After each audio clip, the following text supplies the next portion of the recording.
Finally আমার dream রুমটা complete হয়ে যাওয়ার পরে রুমটার মধ্যে ফার্নিচারের কিছু আইটেম ইনস্টল করে নিলাম। তো গাইস, তোমরা তো সকলেই জানো আমি আমার পুরনো বেডরুমটাকে বানাতে চলেছি একটা লাক্সারিয়াস বেডরুমে। তো আজকে হলো সেটারই ডে 60। আর এর আগের ভিডিওতে তোমরা দেখেছিলে আমার ফল সিলিং থেকে শুরু করে পুরো রুমে লাইটের কাজ কমপ্লিট হয়ে গেছিল। তো এরপরে কাজ ছিল এই রুমটার মধ্যে কিছু ফার্নিচার ইনস্টল করা। আর ফার্নিচারের মধ্যে প্রথমে ইনস্টল হবে কিন্তু আলমারি। আর এই আলমারিটা কিন্তু আমি মনের মতো কাস্টমাইজ করিয়ে রেখেছিলাম আগে থেকে, আমার রুমের সাথে যেটা ম্যাচ খাবে। তো সেই মতো দাদারা কিন্তু নিয়ে চলে এসেছে। আর এইটাই কিন্তু সবথেকে প্রবলেম ছিল যে এই সিঁড়ির উপর দিয়ে কিভাবে আমার রুম অব্দি যাবে। তো ফাইনালি দাদারা অনেক কষ্টে ভালোভাবে তুলে দিল।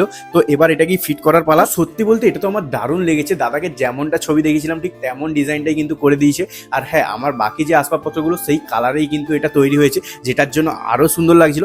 এরপর দাদারা ভালো করে ওয়াশ করে আলমারিটা ফিট করে দিল। তো চলো এবার দেখাই এই লুকটা। তো এটাই হচ্ছে আলমারির ফাইনাল লুক। কেমন হয়েছে তোমরা অবশ্যই কমেন্ট করে জানিও। আমার তো পুরোই মনের মতো হয়েছে। তো এরপরে কাজ ছিল কিন্তু ড্রেসিং আয়নাটা রেডি করার। তো তোমাদেরকে দেখেছিলাম আমি কলকাতা দিয়ে একটা মিরর এনেছিলাম, যেটাই কিন্তু লাইট চেঞ্জ হয়, কালার চেঞ্জ হয়। তো দেখতে পাচ্ছ দাদারা ভালো করে ড্রিল দিয়ে সেই আয়নাটাকে লাগিয়ে দিল। তো চলো এই হচ্ছে আমার ড্রেসিং টেবিলের ফাইনাল লুক। তো একটু ইউনিক করার চেষ্টা করেছি, জানি না সত্যি ভালো লাগছে নাকি। তো আমার তো ভালো লাগছে, তোমরা একটু তোমাদের ওপিনিয়নটা অবশ্যই কমেন্ট করে জানিও। এরপরে একটা দেওয়াল না ফাঁকা ফাঁকা লাগছিল, তো সেই দেওয়ালের জন্যই আমি কিন্তু আগে থেকে অর্ডার দিয়ে আনিয়ে রেখেছিলাম এরকম একটা ছোট মতো শোকেস, যেটা কিন্তু দাদারা ভালো মতো করে সেট করে দিল। আর সেট করার পর এরকমটা লাগছে। এতে কিন্তু আমি ছোট ছোট অনেক কিউট কিউট জিনিস দিয়ে সাজিয়ে রাখতে পারবো, যেটা তোমরা পরবর্তী ব্লগগুলোতে দেখতে পাবে। তো আজকের মতো কাজ এতটাই।